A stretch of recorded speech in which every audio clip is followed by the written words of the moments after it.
আজ রাতেই সিলেট যাচ্ছেন বিএনপির চেয়ারম্যান তারেক রহমান। শাহজালালের মাজার জিয়ারতের পর কাল শুরু করবেন তার ভোটের প্রচার। ভাষণ দেবেন আলিয়া মাদ্রাসা মাঠে। দুপুরে এসব তথ্য জানান তার উপদেষ্টা মাহদি আমিন। এ সময় নেতাকর্মীদের আবেগের জোয়ারে না ভেসে গিয়ে সতর্ক থাকার পরামর্শ দেওয়া হয়েছে।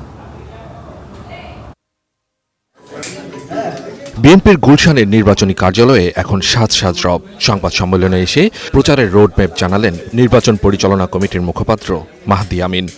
আগামীকাল নির্বাচনী প্রচারণা যেহেতু শুরু হতে যাচ্ছে, বিএনপি চেয়ারম্যান জনাব তারেক রহমান সেটি শুরু করতে যাচ্ছেন সিলেট সফরের মধ্য দিয়ে। তিনি আজ রাত 8:15 বিমান যোগে সিলেটে পৌঁছাবেন। গভীর রাতে হজরত শাহজালাল রহমতুল্লাহি আলাইহি সাল্লাল্লাহু আলাইহি ওয়াসাল্লামের মাজার জিয়ারত করবেন এবং আগামীকাল সকালে সিলেট আলিয়া মাদ্রাসা মাঠে নির্বাচনী সমাবেশে যোগদান করবেন।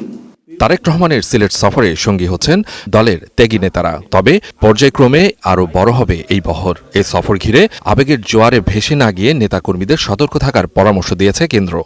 ইতিবাচকভাবে একটি সুন্দর, সুষ্ঠু এবং গ্রহণযোগ্য নির্বাচনী প্রচারণায় গুরুত্ব দিয়ে প্রতিটি রাজনৈতিক দল সর্বোচ্চ সহনশীলতা ও সহাবস্থান নিশ্চিত করবে।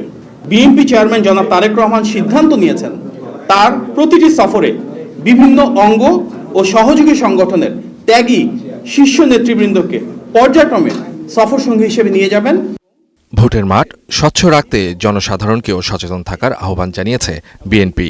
যারা পরিচয়পত্র বা বিকাশ নম্বর সংগ্রহ করে বিভ্রান্ত ছড়াচ্ছে তাদের নিয়েও সজাগ থাকতে হবে। এছাড়া কড়া বার্তা পেয়েছে বিদ্রোহী প্রার্থীরাও। জনগণের অনেক আকাঙ্ক্ষা রয়েছে এবার ভোট দেওয়ার ক্ষেত্রে, সেখানে লেভেল প্লেইং ফিল্ড যেন নষ্ট না হয়।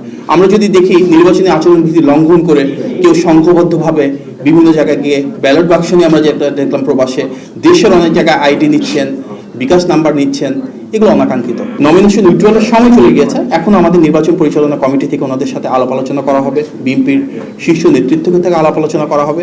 তারপরে যদি কেউ থাকেন নির্বাচনী মাঠে, অবশ্যই দল থেকে সাংগঠনিক ব্যবস্থা নেওয়া হবে। এছাড়া শুধু উন্নয়নের প্রতিশ্রুতি নয়, গণতান্ত্রিক অধিকার আদায়ে হ্যাঁ ভোটের পক্ষে থেকেই ব্যালট বিপ্লব ঘটাতে চায় বিএনপি। লেভেল প্লেইং ফিল্ড সবচেয়ে বেশি আমরাই চাই। Suman Mahmud, star news, Dhaka.